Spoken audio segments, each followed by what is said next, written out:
Hi, I'm Aston and welcome back to Granola and Grits Homestead. Today, I made my kids lunch on hamburger buns, so it's definitely time to make bread. So I thought I would bring you along for the journey and teach you how I make homemade sandwich bread. So I will list all the ingredients in the notes and the process, but for now, just follow along the best you can. So what we're going to start with is we're going to start with 2 1/4 cups of hot water. Now I like to keep my water between 105 and 115 degrees, and I check the temperature with a little digital thermometer just to make sure that my water's not so hot that it's going to kill the yeast, but it's also not too cold that the yeast isn't going to activate. And so I'm going to pour my water into my mixing bowl. And then we're gonna do 2 1/4 teaspoons of yeast. Now, you can use the envelopes of yeast, and if you do use the envelopes, 1 envelope is good.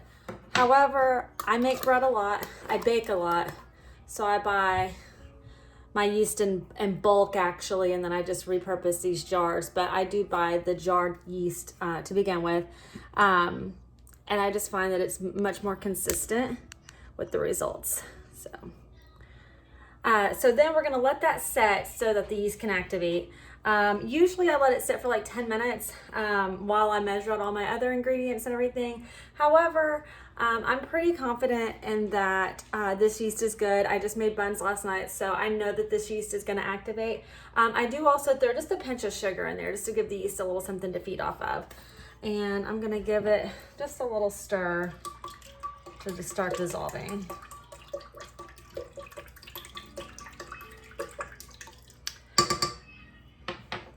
So this recipe requires 6 1/2 cups of flour. That will make 2 decent sized loaves. You want to use a pan that is at least or at most 4 1/2 inches wide. It can be as long as you want it to be. You might not have a very tall loaf of bread the longer you get, unless you let it proof for a while. But no more than really 4 1/2 inches wide. Otherwise, your loaf is going to spread out before it rises, and you're gonna end up with really short, dense loaves. I use an 8 1/2 by 4 1/2, and then I also have a 12-inch by 4 1/2 if I want a longer loaf.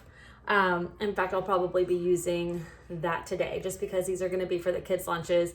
So I definitely want to make sure that I have enough bread to get through the next few days. So 6 1/2 cups of flour. I use bread flour because I find that it has the best gluten content for homemade bread. It's going to give you a very similar crumb to the store-bought bread that you buy. You can use all-purpose, you can use whole wheat, you can use any type of flour that you like. You'll just want to make the adjustments for like the equivalencies. So, if it takes 3/4 of a cup to a cup, whatever, you'll just have to make those adjustments. I haven't tested this recipe with any other flour besides bread flour. However, I do have friends that use all-purpose flour with just the same success. So when you are using flour though, it's very easy to over or undershoot your flour quantities because not all measuring cups are created equal. So when I say 6 1/2 cups, you're gonna wanna weigh that out. And that's gonna come out to 832 grams. Now, if you get 834 or 828, that's fine. It doesn't have to be right on the nose, but you really want it to be kind of in the ballpark. So I've already measured out my flour. It's 834 grams. That was close enough for government work. I'm not worried about making that any closer than it is. And so I have that already sitting and waiting. So what we're gonna do now is we're going to add the rest of our ingredients before we add the flour. So we've got our water and we've got our yeast already going, a little pinch of sugar. Now we're going to add a 1/4 cup of sugar. You can also substitute any sweetener that you like. If you want to do honey, you can do honey. If you want to do agave syrup, that's fine. Again, this is going to be really a preference as far as taste is concerned. I find a 1/4 cup of sugar is just fine for our bread. It does give it a little tiny hint of sweet, but it's very much a savory bread. So we're going to pour that into the bowl, and I'm going to try to angle my camera down while I do this. So I've poured the sugar in. Now we're gonna do 1 tablespoon of salt. I'm using fine sea salt. Any salt is fine, as long as it's fine. You definitely don't want to use coarse or kosher salt for this. And then we're going to do 2 tablespoons of oil. Now, I typically use canola oil because that's what I have on hand. It's a very mild oil. You don't want to use one that's really a strong tasting oil. I cannot find my canola oil anywhere. So we're using olive oil, and this is regular olive oil. This is not extra virgin. This is light olive oil, and this is going to be mild enough to serve the purpose. We're going to use 2 tablespoons of oil.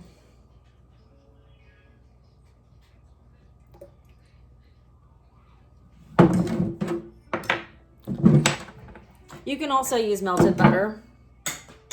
We'll get that in a little bit. You can also use butter. I would just melt it and then kind of let it cool just a bit. So now what we're gonna do is we're gonna start to add our flour, but we're not gonna dump just the whole shebang into the mixing bowl. We definitely don't want to do that. So what we're gonna do is I'm just going to eyeball measure. This doesn't have to be perfect. This doesn't have to be a perfect measurement, 120 grams each. I'm just gonna throw 4 cups of flour into the mixing bowl.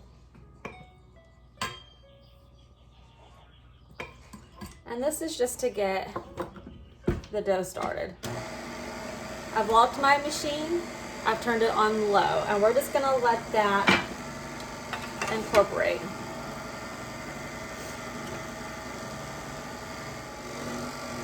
Once most of the flour has begun to incorporate, we can start adding more flour. Now in this case, I'm just gonna scoop up about a half a cup at a time and toss it in there.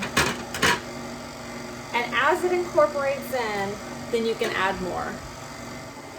As you're adding the flour, it will start to come together more, and at that point, you're watching for the flour to pull away from the sides of the bowl. And once the flour pulls away from the sides of the bowl, then you can continue to add. So once this all begins to incorporate, that's when you want to start your timer for the kneading. So this is going to knead for about 5 to 7 minutes. Because I wait for it to fully incorporate to start the timer, I usually set it for about 5 minutes, and that's usually perfect.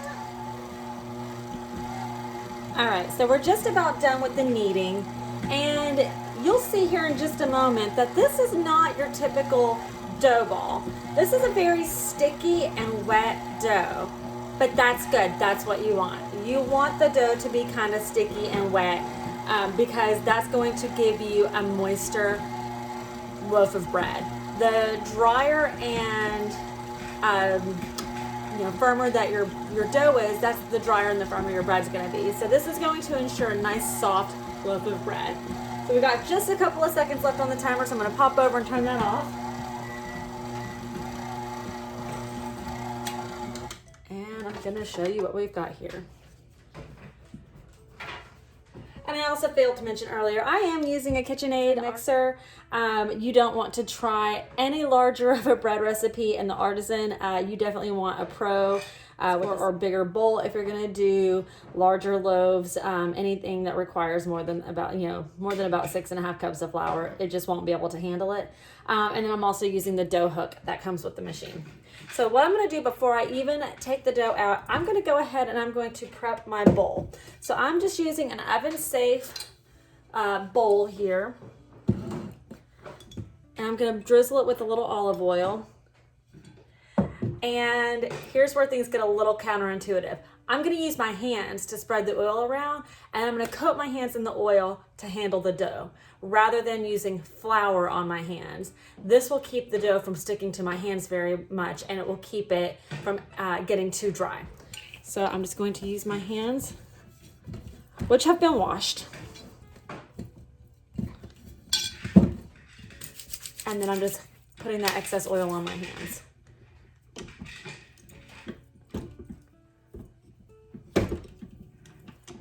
And you will shake a fair amount of fat flour from the top of your dough hook into your dough. That's okay, because we can work that back into the dough. And I'm just using my hands to pull the dough out of the bowl. I'm gonna move that out of the way because it's definitely easier to remove the bowl from the stand. You see that? All that stretch.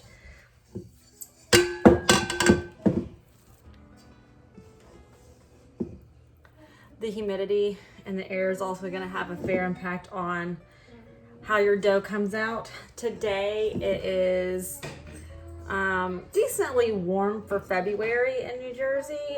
It's like in the 40s, I think, but it's raining, so it's quite humid.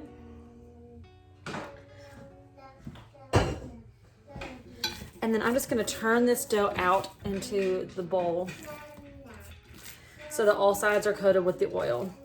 That is going to prevent your dough from drying out and forming a crust, which will keep it from rising. So, and as I'm doing this, I'm not really kneading the dough. I'm just giving it a little workabout as I'm pushing it around.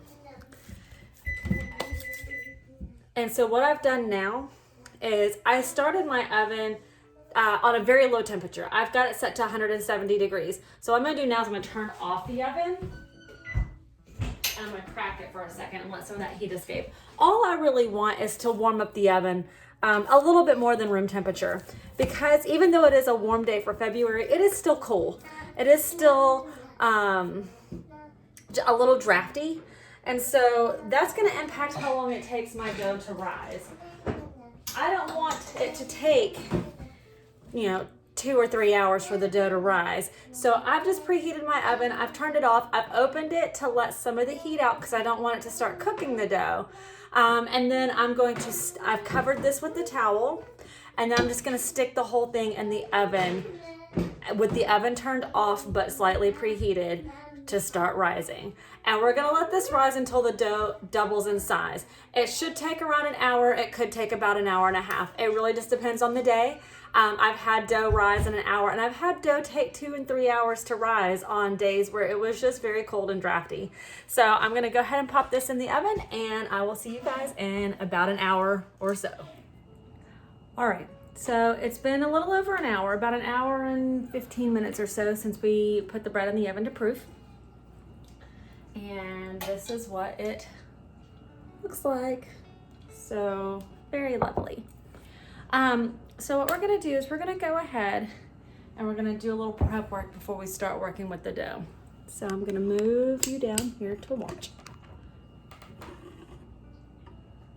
Hopefully that's a good angle. Okay, so the dough is still very sticky, so we're gonna put a little bit of olive oil on our cutting board. And if you have a smooth countertop, you can do this directly on the countertop. Mine has all these little grooves and ridges in it, and so the dough kind of gets stuck in there. I don't like that, so I just use a cutting board. I do highly recommend wood over plastic, just because you're gonna have an easier time releasing. So I'm coating my rolling pin in the olive oil and my board in the olive oil.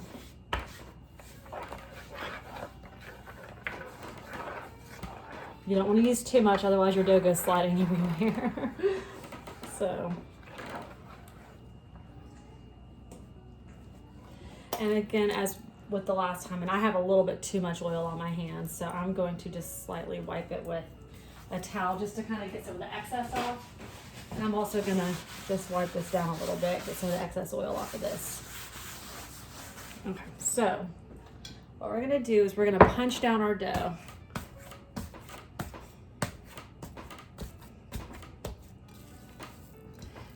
And then just scoop it around. Ooh, this dough is very warm. I guess maybe I left the oven a little bit too warm, but that's okay. It didn't cook the dough, and it did raise it quickly, so.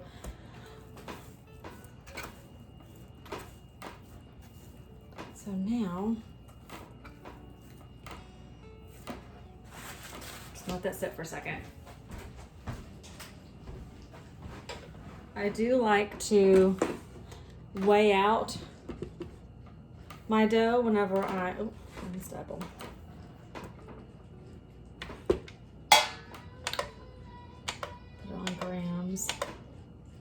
I like to weigh out my dough so I know that whenever I divide it into 2 loaves that they're even loaves. So I'm going to set my bowl on the scale and tear it out. So this dough is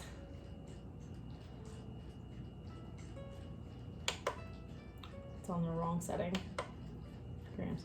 This is 1,414 grams. So that's 707 that we need for each. So what I'm going to do here is I'm just going to tear my dough in half. 764. And just like with measuring the flour, this doesn't have to be perfect, but you definitely want to get close enough because you want a decently uniform couple of loaves. 706, we'll call that okay. And before we do anything else, I'm going to go ahead and I'm going to oil my bread pans. These are the 12-inch by 4.5-inch bread pans. I ordered these on Amazon and I can link them down below. These are made by Wilton. And I'm just using a paper towel to coat. I'm coating the sides, the bottoms, the top rails, because you want the bread to be able to easily release from the pans whenever they come out of the oven. All right. So, we're gonna give ourselves a little extra room here. And we're just going to start rolling the dough into a rectangle form.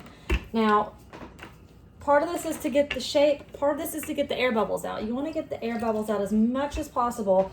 Otherwise, when this proofs and then bakes, you're going to have air pockets in there and it's just going to give you lots of holes in your bread, which is not a bad thing if you just like to make fresh bread to slice and eat with a little bit of butter and honey. But if you're making sandwiches of any kind, you really don't want a lot of holes in your bread.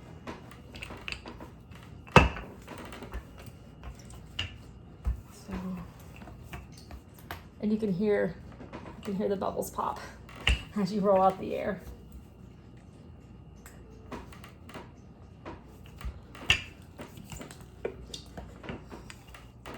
So as you can see, that's not exactly a perfect rectangle, but now I'm just going to move to working with my hands. I'm just going to stretch it out.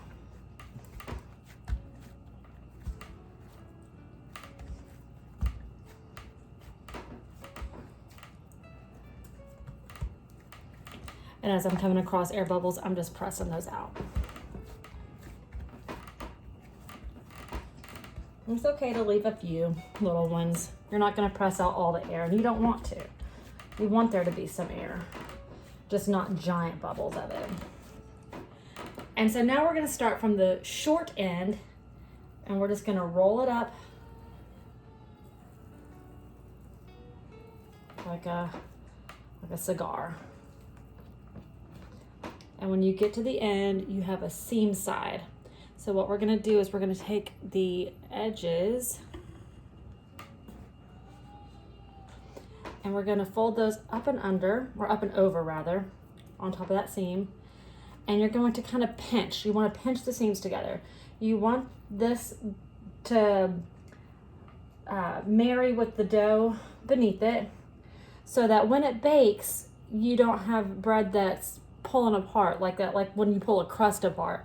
You want to be able to cut this bread and it come out into slices that are not falling apart. And this does feel a little weird because, like I said, with this dough being wet and sticky, you would expect it to be a little bit more easily stuck together, but it doesn't stick together very easily. As you can see, it wants to pull apart. That's okay. It doesn't have to be perfect. Perfection is not the name of the game here. So once you got that as sealed up on the seams as you can, you're gonna flip it over, you're gonna lay it seam side down in your bread pan.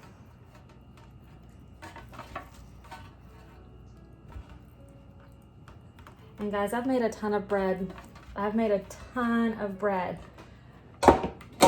And even with all of the experience that I have in it, I still have loaves that come out wonky. But don't ever let that discourage you, because at the end of the day, it's just bread. You can always try again. So now we're going to do the other loaf this way. Just pressing out that air.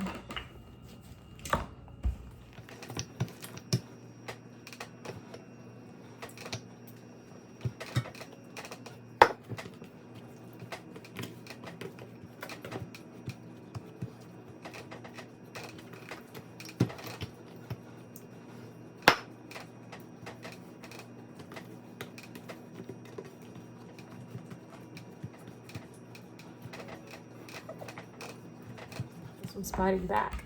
As you can see, this one doesn't want to stretch as nicely. There's absolutely zero difference from this loaf, or from this dough ball to the other. But sometimes it doesn't always behave for you. So what I'm doing is I'm just taking my rolling pin and bringing it down, and just like before, we're going to roll it up.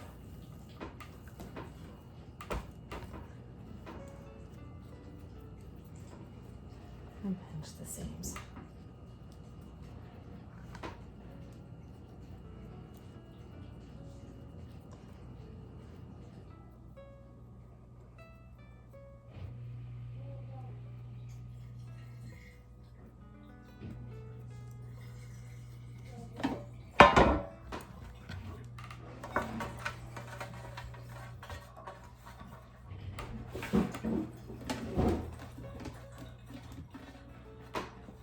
So now what we're going to do,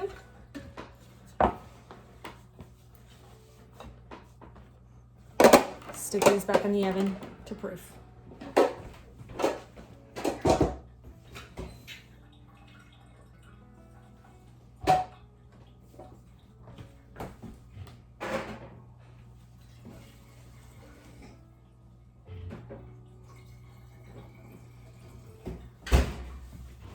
And we'll see you in about another hour to an hour and a half. All right, so it's been about 3 hours actually. Took a little extra time to proof today. And then as we got right about the time that it would have been optimal to go in the oven, I had to go get my little one from school. So unfortunately, we had some overproofing and some collapsing. So these are not the most perfect loaves of bread, but you can see what happens when you overproof. So unfortunately, it just happens sometimes. That's okay, because this bread will still taste fine. It might not be the prettiest, it might not be the most uniform loaves, but they'll still be loaves. They'll still be completely edible. We'll just have some extra large air bubbles in some of them. So anyway, I'm gonna pop these in the oven. I have preheated my oven to 375, and we're gonna cook for 30 minutes.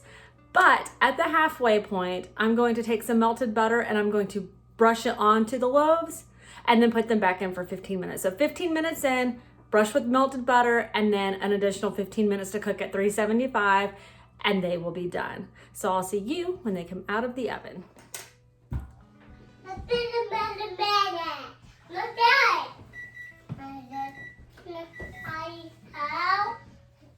All right.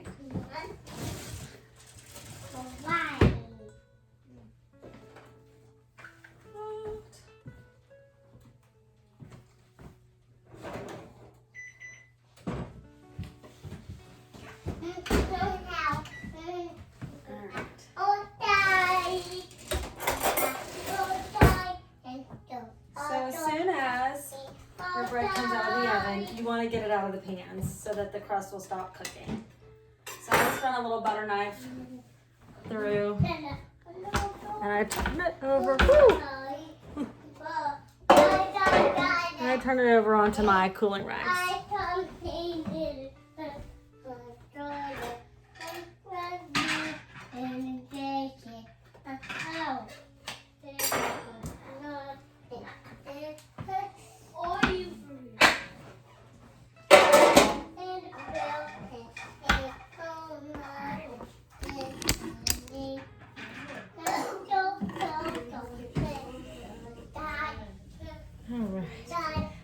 hear the babies in the background.